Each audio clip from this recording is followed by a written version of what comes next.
Hello, everybody, and welcome to another live English class. My name is Christian, and this is Canguro English. It's Tuesday, and today it's a spectacular day. It's sunny. It's the first sunny day in a long time. It's great. It's great. I'm feeling happy. You know, the sun makes you feel happy. I hope that all of you are well, and I hope that where you are, the weather is good. I hope. I'm a little bit late today. I apologize. Work things. Lots of great students in class already. We have Josephine Stephanie. Josephine Stephanie, you have two first names. Your surname is a first name. Are you Josephine or are you Stephanie?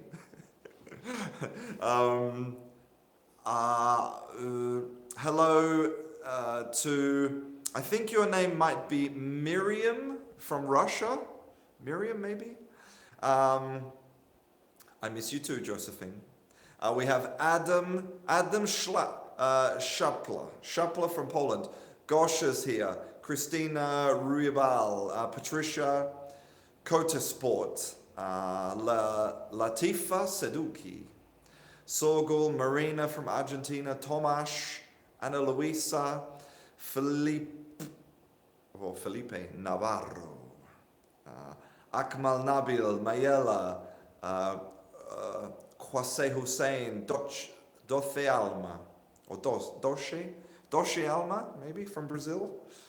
Javier Sancal. Okay, so 19 degrees in Russia. That's good. That is good. I thought that in Russia it was always frozen. Everything was frozen all the time. Hello, Alex. Yes, I'm not in Australia. I don't live in Australia. I live in Spain. But I am Australian. Wow. So, I'm here to answer any questions that you have. Today I'm going to answer some questions, and I'm also going to talk about some phrasal verbs. I've got a book here, which is English Phrasal Verbs in Use, which is a great book. It has all of the phrasal verbs divided into categories, which I think is really good. So, like, for example, you have a category of communication, describing people and places, describing public events, disagreeing. It's fantastic. But what I'm going to do is I'm going to show you how you can understand the phrasal verbs from the particles. Okay, I'm going to give you some specific examples. Good luck in your maths exam. I'm sure you'll be perfect. So before I do this, if you have any questions you would like me to answer, then please ask me. Am I a Real Madrid or Barcelona fan? I don't like football, so I don't support anybody. I'm neutral.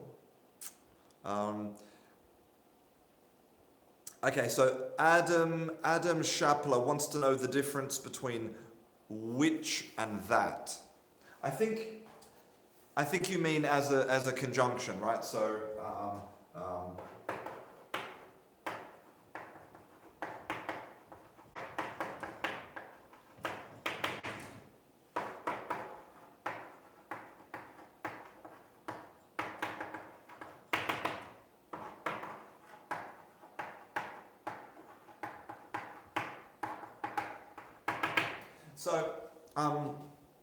imagine if you are talking about the man and you want to give some extra information about this man. You want to give some more details, right? You want to use a clause. Okay, so here we have there's three possibilities. The man that lives next door, or the man who lives next door, or the man which lives next door. So personally, I love the conjunction that. Okay? Because you can use it for everything. You can use it for people and animals and objects and places. It's perfect. It's universal. But who and which, normally, who is for people and which is for not people or for objects, right? That's the general rule. But the truth is that native speakers break this rule all of the time. So you will hear native speakers say, the man which lives next door, or the man who lives next, but the problem is that some people think, they're like, okay, this is not correct. You can't say the man which, because which is only for non-people things, right? So it's safer to use that, because that is for everything. Okay? But is there a difference? No, there's no difference. The meaning is identical. Okay? Okay. So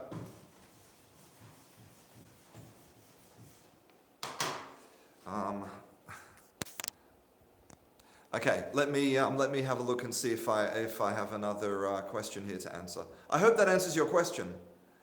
Okay, Junior Farius has a question. How to use happen to be? Okay.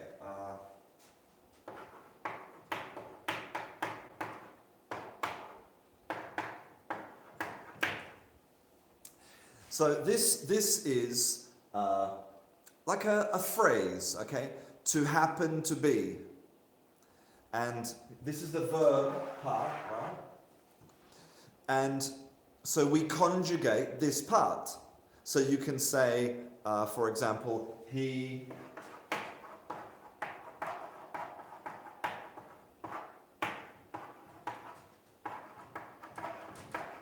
no, happy man. He happens to be Italian. Because I know that Pasquale is in the class, so this will make Pasquale and the other Italians in the class happy, right? So you could say, he happens to be Italian. What does it mean, happens to be? What it does is it indicates that some information is surprising, or the information is the opposite of what you expect. So imagine if we are talking about a person who is a woman. Imagine a woman who is very tall, really tall, and she's got blonde hair. Okay, blonde hair. Now, very tall women with blonde hair we associate with Scandinavia. We associate with Norway and Finland and, big, blonde, tall women, right? But imagine if that woman, she happens to be Italian. It's surprising. It's something different from what you expect. And so that's what this phrase means. Okay, it's to introduce something which is shocking. What? She's Italian? Oh, mamma mia. And yet, so now you can use it in the past, in the future. So I will happen to be, or in the past, he happened to be. Okay? And remember, because if you have two verbs in a clause, you only conjugate the first verb. So you will never conjugate this. It will always be to be. Okay? Okay. I hope that answers your question.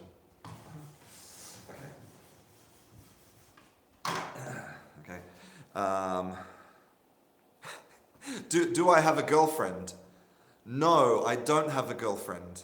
I have a wife. Which is better or worse? I'm not sure. Better, I think. Okay. Hello to Semi Taufefenua from the Pacific Islands. Hello, Semi. Yes, Mr. Bean. Hilarious. Mr. Bean is the best. And the crab. And also, I have a mini-me. Look. See, this is mini-me. See? With the beard and the hair. And it says, look, it says English teacher. English teacher. And yeah, this is my typical look. I'm wearing the same, see, blue jumper. Look. I'm very boring. I always wear the same clothes. I'm very boring. Okay, you stay there. Stay there. There we go. Okay. Okay, so Javier Sancal has a great question. A great question.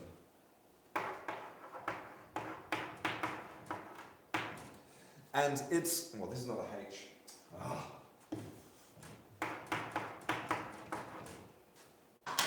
It's a question about the pronunciation of this word, better. So we could say that the ideal pronunciation of this word, the perfect, clear pronunciation would be the T, like T. Okay, so we hold the tongue, okay, here, hold the tongue on the top of the mouth. The tongue is up, okay, and we go T, and we release that air in an explosion of air. T, right? But this is the problem. If you want to pronounce the word correctly, you have to say be, and then you have to stop and put your tongue up and then produce this explosion of air and then finish the word. So physically, it's very complicated and it's difficult. It forces you to speak more slowly. Better, right? So, a majority of native speakers, all native speakers, unless they are speaking very clearly, will look for an easier way to pronounce this word. And there's two possibilities, okay? So, one possibility is you can produce a soft T, where instead of stopping and then building this air and then exploding with air, you just do this. Boop. Boop. Okay? It's called tapping. Tapping. Right? So option one is tapping. And so when you tap your tongue and you don't have that explosion, it sounds very similar to a D. Better. Better. Better. Okay, there's not really any difference between a T and a D when you're tapping. Better, better. And the reason is because it's easier, it's faster. Better, better, better. Okay? And the second option is the stop, the glottal stop. Okay? Which is also faster. So basically, what we do is we make no sound. We say be-a, be-a. And this stop represents that T. Okay, be-a, be-a. And again, because it's faster. The only reason, because it's faster. So when you're speaking, when you listen to native speakers talking, you will hear one of these two. Definitely, all the time. Only in very careful speech do people say better. Better, okay? And it's not wrong, it's not incorrect, and you can try to do the same thing, okay? But be careful, okay? Because when you are, when English is not your first language, you have a lot of small things that accumulate and make you difficult to understand. So you have maybe your vowel is a little bit different, and maybe your B is not very strong, and then you have the T, and the problem is they accumulate, and then I don't understand. So it's better to say better, to really try to pronounce the word correctly. And then in the future, when your English is perfectly fluent, when you're the master of English, you can do this. I hope that answers your question. Okay. Okay.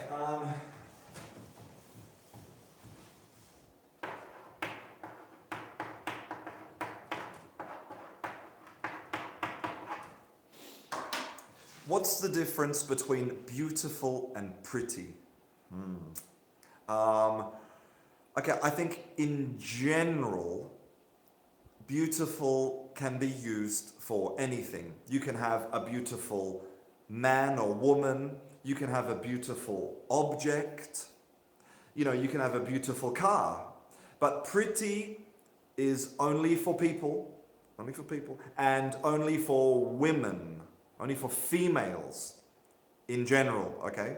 Like, could you say you have a pretty car? If you say you have a pretty car, it gives you the idea that it's something feminine, okay? To me, it has a feminine quality, the word pretty, okay? So when I think about a pretty car, I think about a pink car with flowers and maybe soft and those pink cars with flowers. But of course there are exceptions, and also we have preferred combinations of words. The same in your language. There are certain words which go together, and yeah, I think that's the best explanation I can give you right now. I hope that helps a little bit. Okay.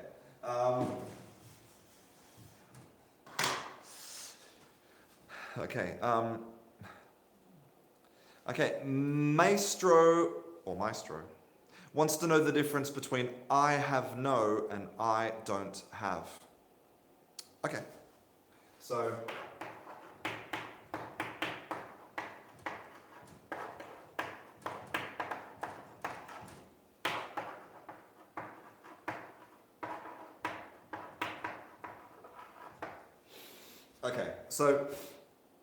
here we have two sentences. Both of the sentences are with the verb have. Okay? And they're both negative sentences, right? So, what is the difference? They're the same, right? Okay. The truth is that they are exactly the same. They are the same. They mean the same thing.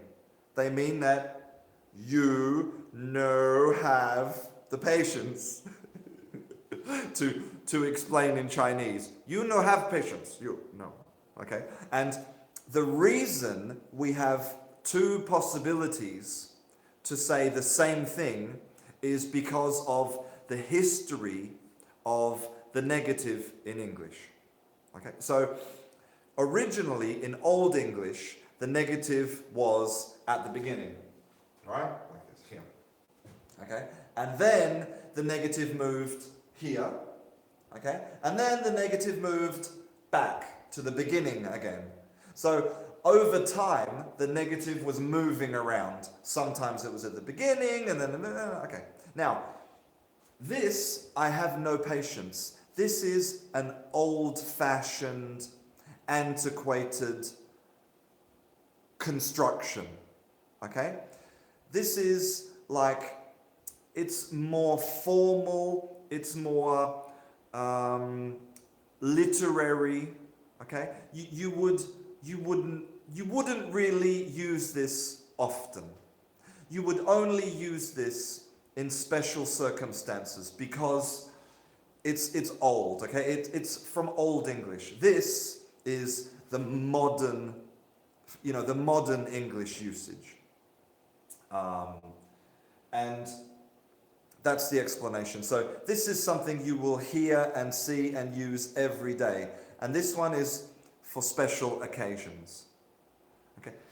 These are your this is the clothes you wear to work, and this is the clothes that you wear when you go out on a date. Okay? But be careful. Be careful with one thing, because there is another verb in English which is different, okay, which is have got.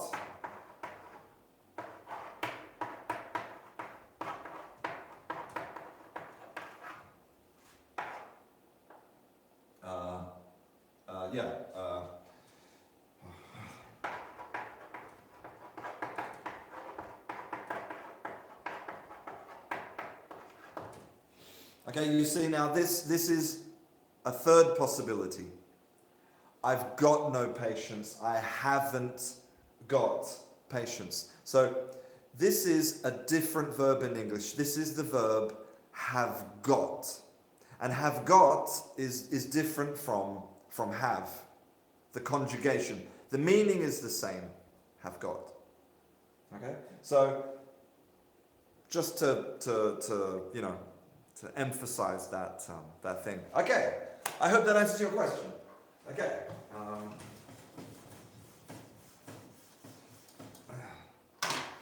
Okay, I'm going to answer a few more questions, and then I'm going to talk about phrasal verbs.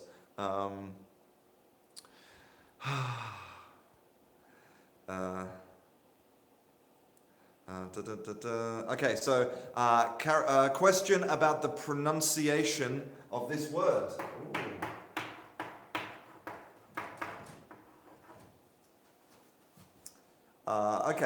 Okay. So remember that in the world of English speaking, we have lots of different possibilities, right? You have like an Irish pronunciation would be very different from the British, general British pronunciation, which would be different from an accent from Texas, okay? But in general, there's a little rule, okay? If you have a consonant plus U, so a consonant plus the letter U, the pronunciation is U, like the letter in the alphabet, okay? So a standard pronunciation would be Tuesday.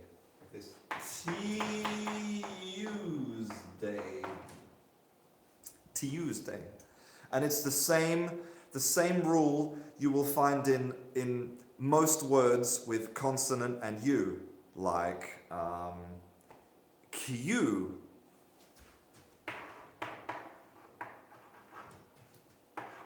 You see the word Q? Q. It's not Q. It's Q. Okay, Q. Or institute. Or iTunes. If you have an Apple phone, you have iTunes on your phone. But again, there is variation, and Americans do this less. They would say iTunes, but they would say Q. They wouldn't say Q. Okay, so in general, this is the rule. So the pronunciation would be Tuesday. Okay. Okay.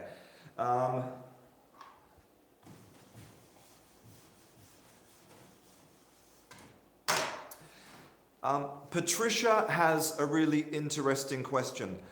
Are idioms the same in British English and American English? The simple answer is yes. You know, language, the understanding of language depends on communication. Communication between the cultures, and between British culture and American culture, there's lots of communication. You know, we share films and television series and music, and so we share a lot of culture. And so that means we also share a lot of language. So we understand American idioms and Americans understand British idioms, and you know, it's and in the middle is Australia. So the general answer is yes. And one of the reasons is that idioms are generally based in practical experience, you know. So and experience is universal in general. So even if I don't know the idiom, I get the idea. Like, I can understand what you want to say. So yeah, the answer is yes. Okay. Okay. Okay, it's a great question. It's a question about the word it. So she wants to know, or he, I'm sorry, I think your name is, I think you're female. Millennia? Okay. Can you call an animal he or she, or do you need to call the animal it? It's a great question. And the answer is, it depends on your emotions, on your feelings, okay? So, imagine if you're driving and you see a cat. Now, number one, you don't know if the cat is male or female. unless you are some type of special veterinary surgeon that can, yeah, that's a female. Okay. Normally you don't know if it's male or female. So you know, you can't say he or she, you say it. Look, it's running. It is running. So that's one reason to use it. But also, imagine if you are a farmer, and you have 500 cows. Okay, 500 cows. Different cows, male cows, female cows. You would probably use it. Okay, probably use it, because you have no emotional connection to the cow. It's like an object. And I know maybe that's horrible, but it's true. Okay, it's an object, it's a thing. But maybe the same farmer goes into his house and he has his favorite mouse. He has a pet hamster. His favorite pet hamster. And this hamster is his friend. He loves the hamster. So he says he or she, because it's a question of familiarity, of love. Okay? But maybe if the farmer has 10,000 hamsters, the hamsters are it. So it's a question, the answer is it's a question of feelings, of emotions. Okay? So if you love it, call it he or she. Thank you very much, Tice, for your kind words. Hello, Lenny. Great to have you back again. Yes, Maria, I did on Saturday, I ran. It wasn't a marathon. It was only 10 kilometers. And yes, I finished.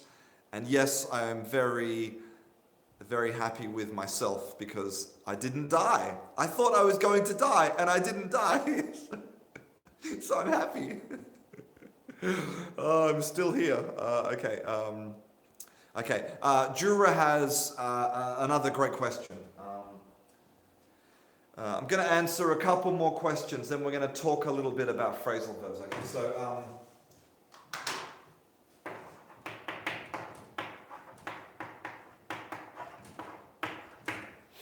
What's the difference between will and going to?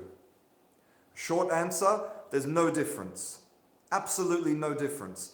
This is not my personal opinion, okay? In one of the most respected books about English grammar in the world, they said, they looked at all of the research, they looked at all of the facts, and they said, we cannot find any difference between will and going to. There's no difference, okay? It's not about things that are planned and things that are not planned. No difference. So when you're talking about the future, go ahead. Use whichever one you want. But there is one little thing, okay? Will can be something different. Will can be not for the future. For example,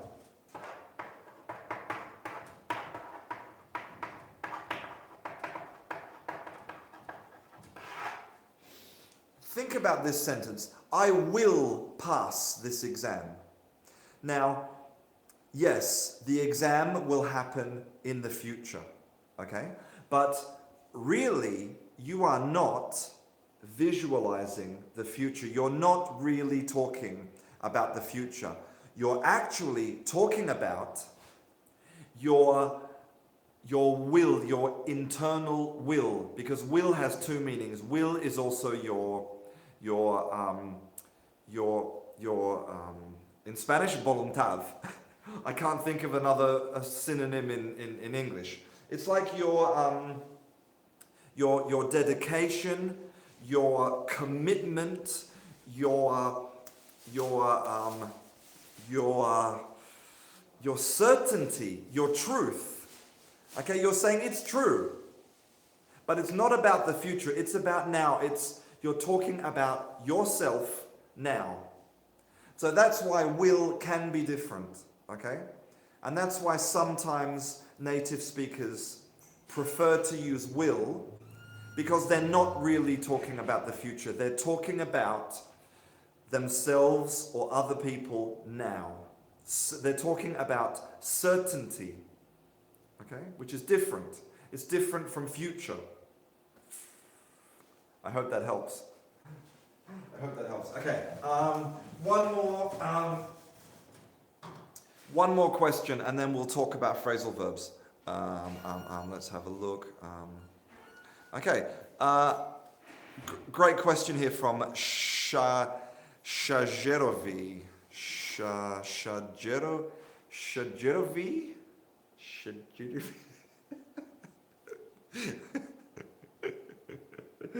Oh, I'm sorry about your name. Okay, it's a great thing.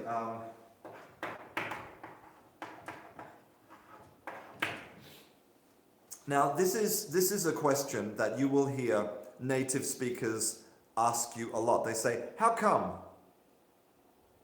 So imagine if I say to you, "Oh, yesterday was a horrible day," and they ask you, "How come?" You're like, "What? Come? How? How come? Come in car? No. How come?" Because this means why. It's exactly the same. So if somebody asks you, "How come?" they mean why. Yesterday was a terrible day. Why? How come? Okay? And you can use it like why at the beginning of a sentence. Like, "How come you're so tired today?"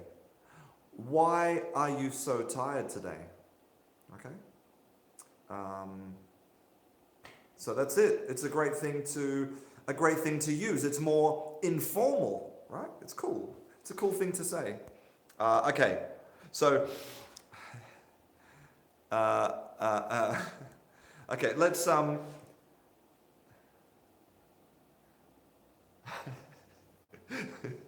It is.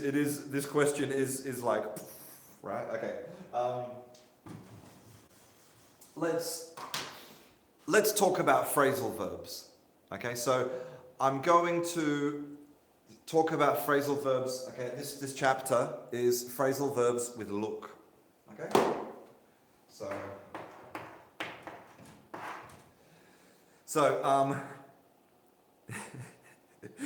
so let's think about the prepositions that we can use with look. Now we know that look is vision, right? This is look. Okay, so then we can combine look with a particle preposition. It's all the same thing. So you can say look up, look down, look in, look through. What other examples are in the book? Look ahead. And look around. Okay. So basically, look out. Of course, look out. Ooh, look like. Ooh. Although I have to say that look like doesn't count because that's a comparative. Okay. So. Look at. Okay. Ooh, look back. Okay. Look for. Okay. Okay, and look after. Okay. Oops.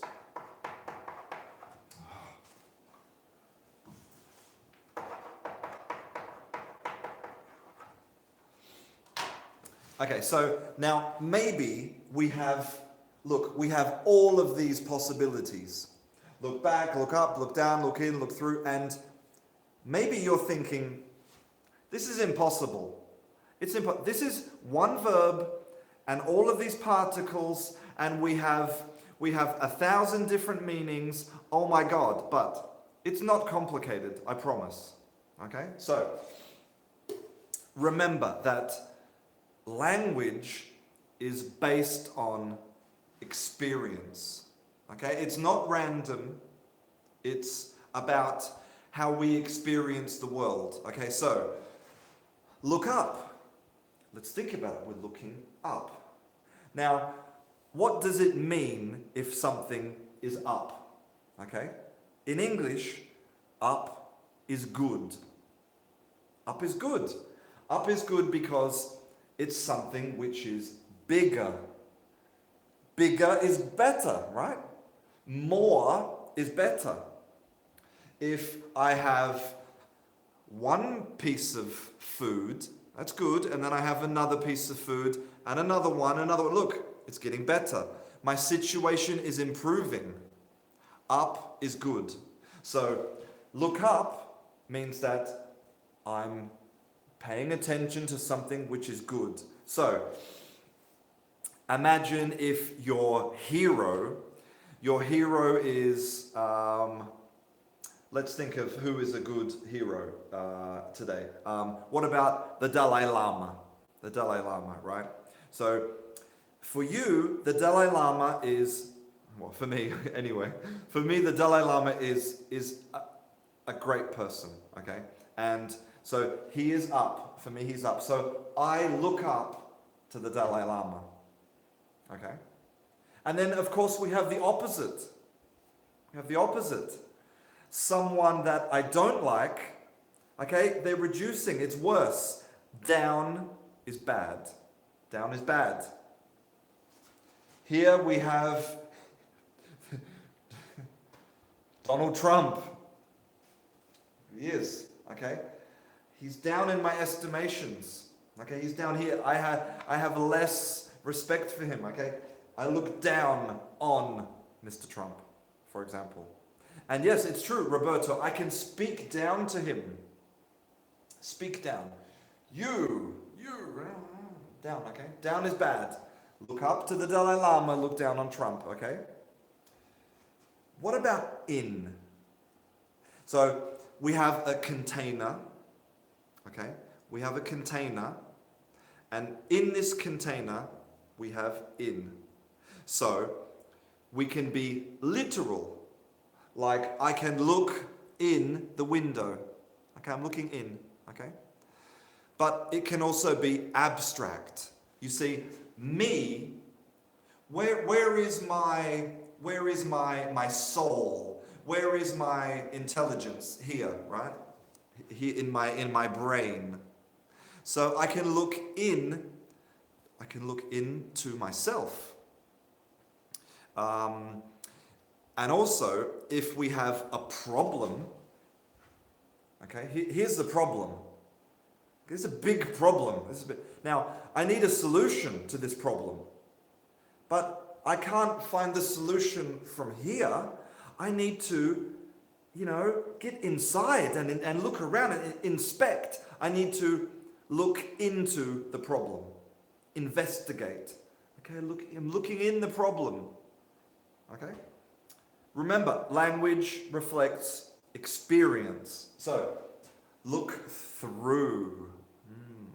What does through mean? Through means we pass from one side to another. There. So my finger went through the video. It means that it completes from one side of a container to another. All the way. It doesn't stop in the middle. It's not in, it's through. Okay? So, if I look through something, it means that I go from one side to the other. With a book, okay? I can look into the book, or I can look through the book from the beginning to the end. Yeah, I just looked through the book. Okay? Look through. From one side to the other, we are finishing the action. We are completing the action. That's what it means, okay? And also, if you're having a fight with your wife, okay, your wife is angry with you, and she does this, okay, and she looks through you.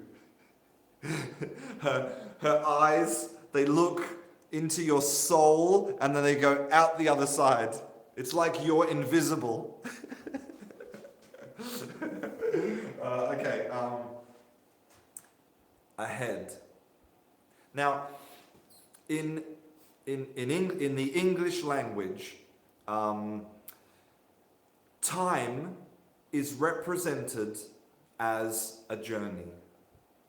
Time is a journey. Time is the future is in front of us. Because remember, language is experience. When we walk this way. We don't walk this way. Okay? And so time, life is a journey. Right? So if we look ahead, it means that we are looking into the future. We're looking into the destination that we're going to. Okay? So I can look ahead to the next 5 years of making English classes. I can look ahead to becoming a grandfather.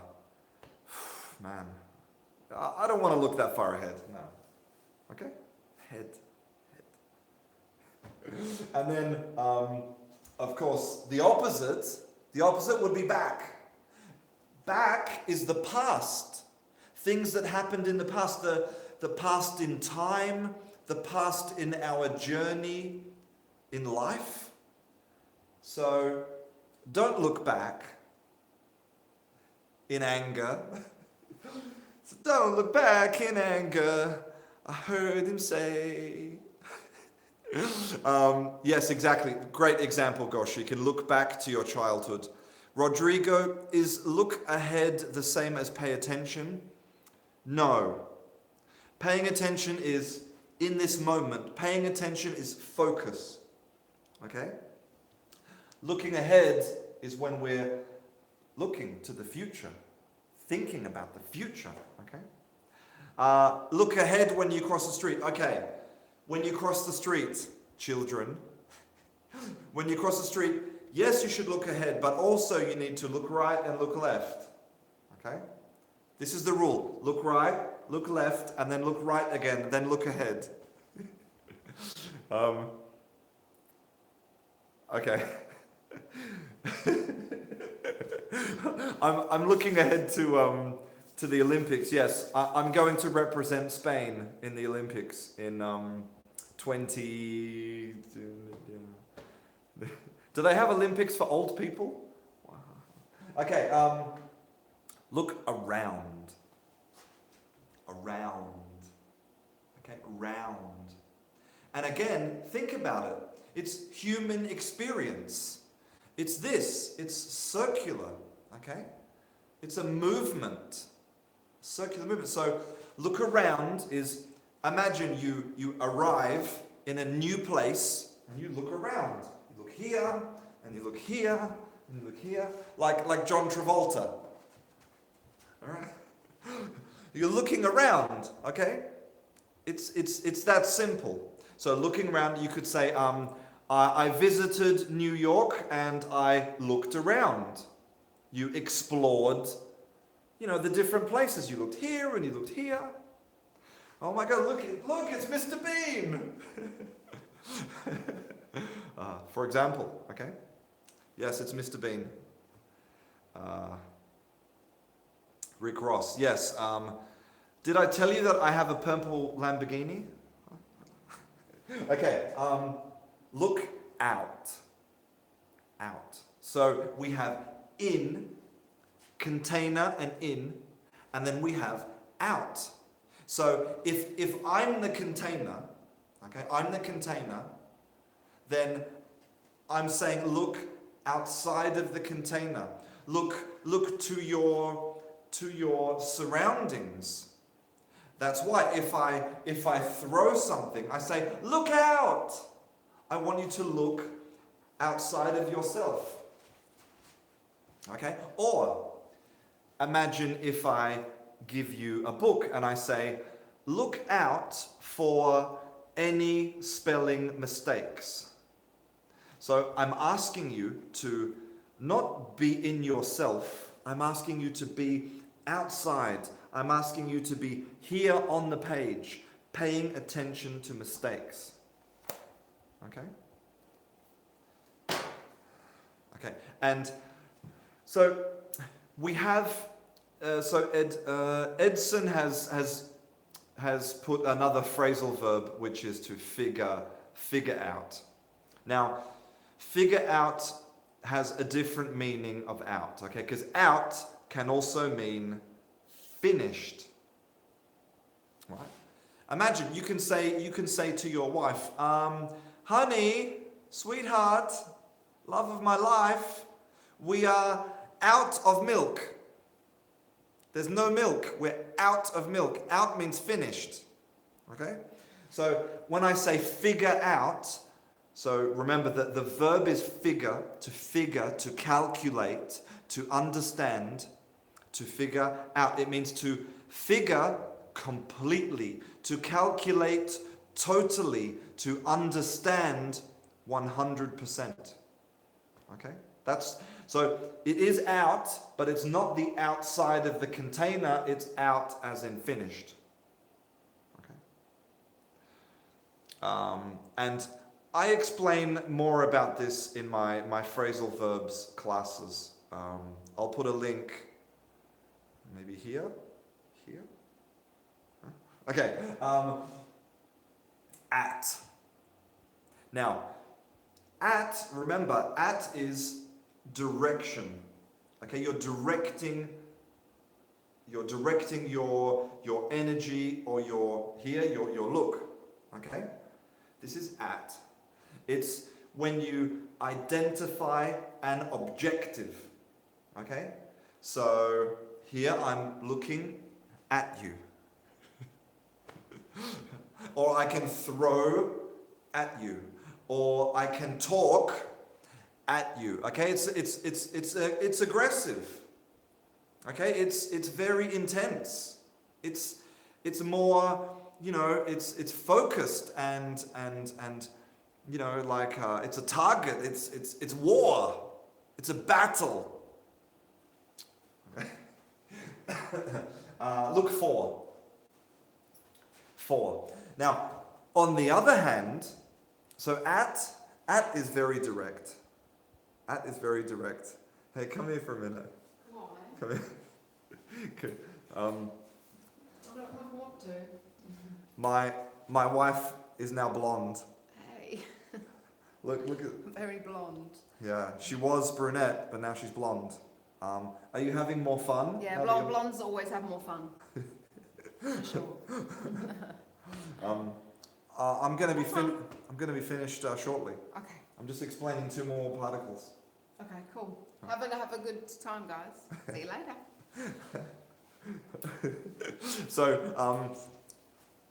So at is very direct, right? At is direct. But for is abstract. For is an abstract target. Okay?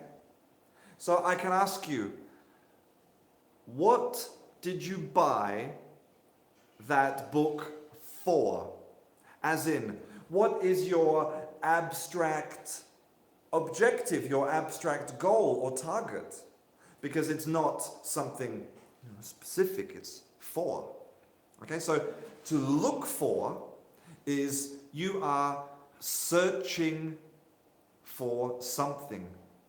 Okay, you can look for information or look for a person, and because you don't know where they are, you can't focus your attention. I can't focus my attention. I don't know, where is it? I got to look for it. It's my abstract goal to find the dog, to look for the dog, but where is it? I don't know. And finally, look after. Look after. So after is the next thing, right? It's like I did this and then I did that thing after, right? So when you look after someone, it means that they have a problem. First they have a problem, and then you come, and after they have the problem, and you help them with the problem. Okay? It means to care for somebody, to attend to their needs, to try to fix their problems. But first, they have the problem, and then you come after and help them. So, by understanding the particles, by thinking about how this relates to real experience in the world, that's how you understand phrasal verbs. So I hope that was interesting for you, to see some more examples, some specific examples. So yes, I have to go. I have a student coming in 120 seconds. But it was great to teach you all. You guys are the best students. Thank you for your comments and your love. And I will, as always, see you in class very soon.